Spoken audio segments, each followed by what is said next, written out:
where do you think the marketplace is for this? And you can actually save people a lot of time, money, and effort by being completely straight and open with them. Like I said earlier, my only interest for private clients is for their ultimate success financially. Welcome to Unstoppable Podcast with Harry Sardinas, inspiring conversations with influential millionaires, investors, thought leaders, entrepreneurs who are making a massive difference with their innovative products and services, and sharing the challenges and the wisdom of how they sold their first million. So what was your opinion of your mom when you were 8 years old and she find out that you have a business? Did she told you off, or she encouraged you and said, wow, you're doing amazing, let me try to help you? What happened? What was the reaction when she find out that you have 8 years old and you have your own business? Yeah, it was down to my mother that I actually had the business, because... Oh, really? We moved to Worcester when I was 7 years of age. And my mother's contacts at that time led me to working at the age of 8. I called it working. I was cutting people's lawns and hedges. Wow. For a department of the local council of friends that my mother knew. So my mother was an entrepreneur. She was the business owner. She had lots of contacts. I then followed what were called home helps around. Home helps are basically people that help elderly. Was she happy that you were doing this? She was very happy. My mother was extremely happy that I kind of got used to this thing. Great to hear that, because we have stories in this same podcast that parents coming from another background, they are no entrepreneurs. They just have a job, and then the kids decide to have their own business, and then when they find out, they tell off and they tell, look, don't do this. This is bad. What are you doing making money? So there's a story that one of my friends at this age, 7, 8 years old, she started to sell eggs in the school, right? And everybody in the school was buying the eggs, and the kids started to hide the money on the pillow, because she knew that the mother find out is going to be in trouble. Well, bottom line, the mom one day go to the bed and find out the pillow full of money, and she make a huge deal. She went to the school and she told to the teacher, you should be ashamed of buying from this kid. They told her off. She took all the money, put it in the bank, and then it was no here. It was in Nicaragua, so the money get depreciated. In the end, they get half zero. So she's an entrepreneur now, but she has a big trauma to overcome, and still she has challenges, because that is back in the mind that what's the point to make a business? Somebody gonna come and take it away, and I need to start from zero again. So she have the trauma from childhood. So the point of the story, Mark, is I want to congratulate your mom, to be a good example, because this is what I think that is a good example to follow, right? Because at the end of the day, entrepreneurs, we create the job for society. Without us, society cannot function, and we need more of it. And it's time to support entrepreneurs. This is what the biggest mission of this broadcast is. We want all the entrepreneurs to be wealthy, happy, and healthy, and this is the most that we appreciate. But then, Mark, tell us how you overcome adversity. You shared with me before the broadcast that at some point you were running a business, but something terrible happened in the family, and then you have to make some decisions, and then you have to sell the business and so on. Tell us how you overcome adversity when you are owning a business. For example, I have one problem myself. You see, my first business was in property. We managed to sell over 5 million, but one day I got a phone call that my mom was sick, and I had to be away 1 year without working in the business. Thanks God that everything was in autopilot, but I had to be away for a year, traveling with my mom, or finding the best doctor to cure her. Now she's fine. So tell us, Mark, how you overcome adversity, and what is the good thing to be an entrepreneur when you have to deal with adversity in life with your loved ones. Sure. First of all, I'm glad to hear that your mother has recovered. That's first. I'd like to say that. Took a lot of travel, though, and a lot of money. Thanks God that I was an entrepreneur. If I wasn't working, I couldn't save her life, because I only can ask 1 month holiday. Absolutely. Thanks God that I was an entrepreneur. Absolutely. And that's why I'd like to just take the conversation back about 2 minutes ago, when you mentioned about your friend who was selling eggs and she wasn't supported by her mother, etc., etc. The second thing I mentioned when you'd asked me originally, what are the 5 steps to growing a business to $1 million? The second thing I said, and everyone can pull this podcast back and listen to the second thing I said, and that is where I said, you need a business mentor. somebody that you aspire to be like. The worst people to ask in a new entrepreneur's life for help, support, financial investment are your closest friends and family. Two reasons. Agree 100%. One, they only want the best for you anyway. And the second thing is, should it not work out, which may mean that it's not that it was a bad idea, it was just badly executed because you didn't have a business mentor to steer you in the right direction, your family are then the quickest to judge you because they still believe that they're supporting you by saying you were a fool for going into doing this, this, or this. So the reason why I would always suggest to somebody to have a business mentor is that it cuts down on one big thing, and that's time.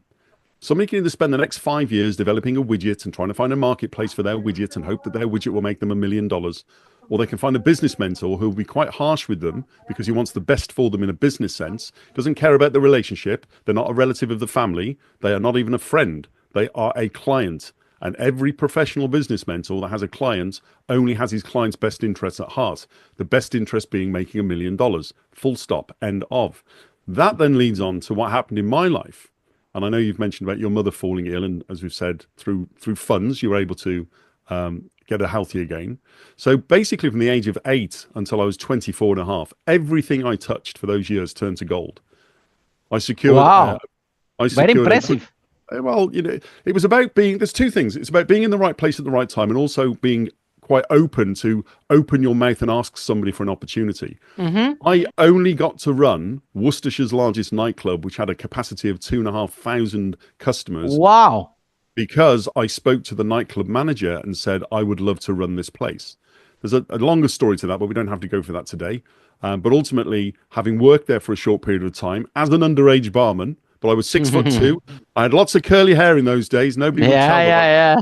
I looked 18. I signed the documents. I was 18. I worked behind the bar. And then within 6 months, I was on the training program. I took over the nightclub from the existing manager. And to this day, I am still friends with that manager who gave me that opportunity. Wow. Social media has helped us immensely over the years.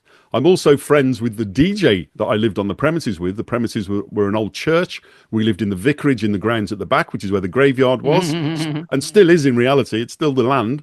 And we've been friends for 38 years. So the other thing to have in your business career and life is validation. For everybody that comes into this world nowadays as a potential entrepreneur, they have to be able to validate what they're doing. And there's nothing better than having validation to say, I am working with a successful high net worth business mentor.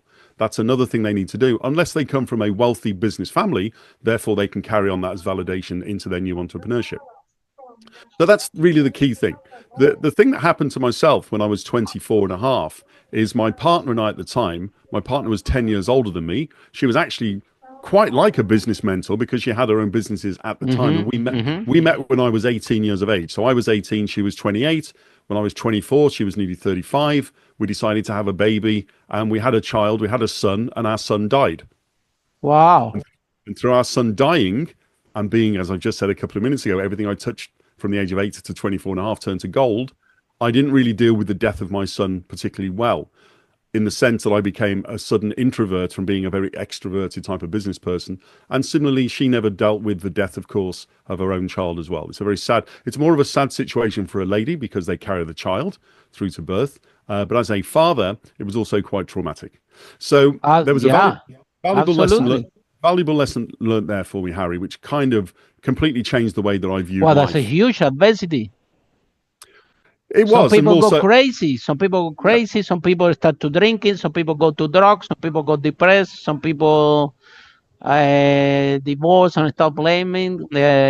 We hear stories here similar in this broadcast from other entrepreneurs, and it's one of the toughest adversity that human being can overcome.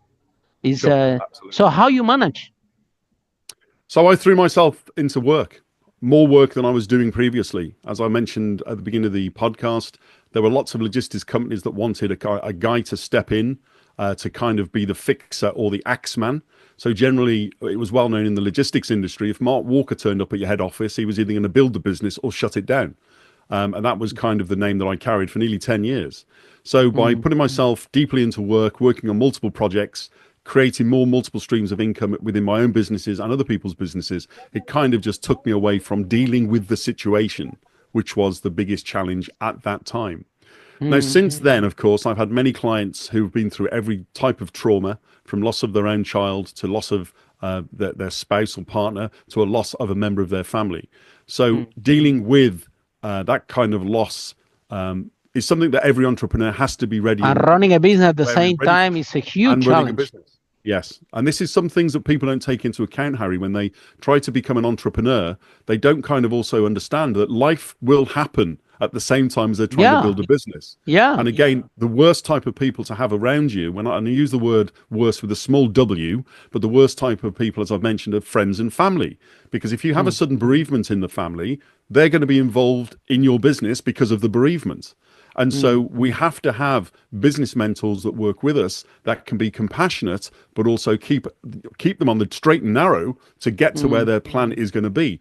Because somebody who sets out today to have a business that will turn over $1 million, that could happen within the first 6 months, or it could take 6 years. And if you have an adversity, will just come along at any time. It does not send you a letter in advance or an email to say, hey, this is coming down the pipe. It's happening all of a sudden. Yeah. Absolutely. So what you need is somebody who's dealt with adversity, knows how to overcome adversity, has solutions for adversity. Sometimes the adversity can be just running out of cash on a project. And it may well be that the project actually wasn't a project in the first place, but their friend said, this is a great widget. You're going to sell millions of them. You'll be successful. And actually, when a business mentor steps in to look at the widget, it's kind of like, where do you think the marketplace is for this? And you can actually save people a lot of time, money, and effort by being completely straight and open with them. Like I said earlier, my only interest for private clients is for their ultimate success financially. Follow us for more interviews with world's most influential, audacious entrepreneurs that overcame challenges and adversity, providing you with the blueprint of how they sold their first million so you can grow your business exponentially.